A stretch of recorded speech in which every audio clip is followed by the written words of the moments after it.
watching News 10 ABC. We've covered PFOA water contamination extensively here at News 10 ABC, but now we're giving you an inside look at what was going on at one of the chemical factories potentially responsible for all of this. News 10 ABC's Lindsay Nielsen is back here in the studio now with the story. Lindsay?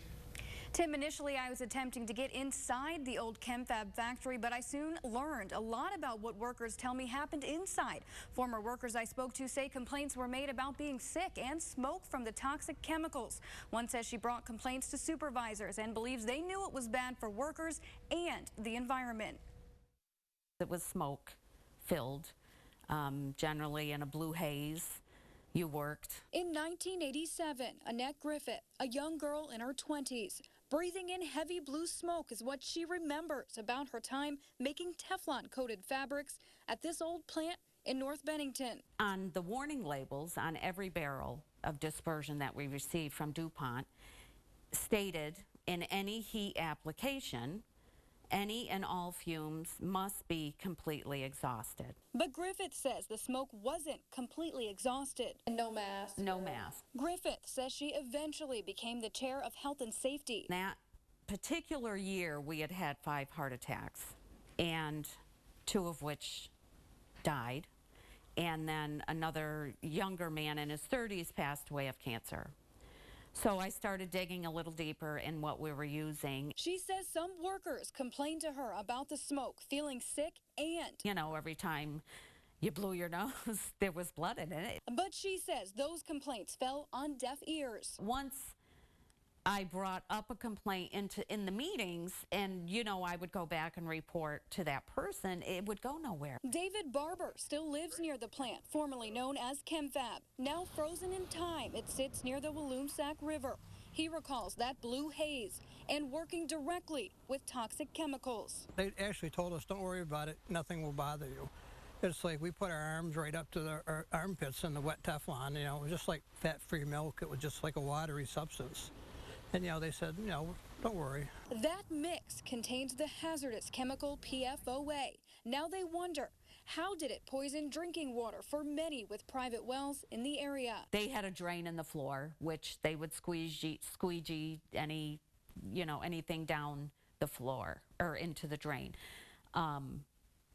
Personally, I think they need to look under that building. After reading through dozens of pages of Vermont state documents, I found that Griffith wasn't the only one making accusations. A long history of grievances made by those living close by were filed from 1975 to 1997.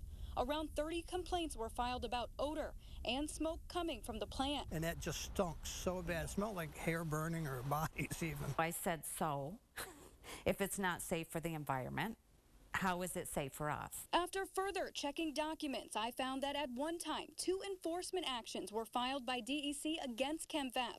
An odor abatement plan was developed, and the company later installed pollution control measures. They pay out fines like it was handing candy to the kids, and that's disgusting. St. Gobain acquired the factory in 2000 and shut it down in 2002. They are now paying for bottled water for those in North Bennington and filtration systems. Barber was the first person in North Bennington to have a filtration system installed. And you're just waiting now to see if it's obviously working. Right. For Barber, the pain now is those he's lost, friends he worked with, and his daughter, he says, has cancer. I always figured, don't worry about the water. Working there would have killed me. Griffith has been diagnosed with a multitude of health issues. Her service dog, Lydia, comforting her. She too wonders if some could be related to PFOA or other toxic chemicals she worked with decades ago when she was the picture of health. It makes you angry when they knew it was all about money. It was all about the money. Now, I did reach out to St. Gobain. They declined an on-camera interview, but a company spokesperson said, quote, St. Gobain Performance Plastics cannot speak to what happened before our tenure. When we acquire a company, we strive to implement St. Gobain's environmental protocols and practices to ensure compliance with local and federal standards. Now, I also reached out to a former manager at ChemFab. His wife informed me that he did not wish to comment. And I tried to reach out to an old supervisor and found out that he has since passed away. So I did try to reach out to some other people that worked there as well.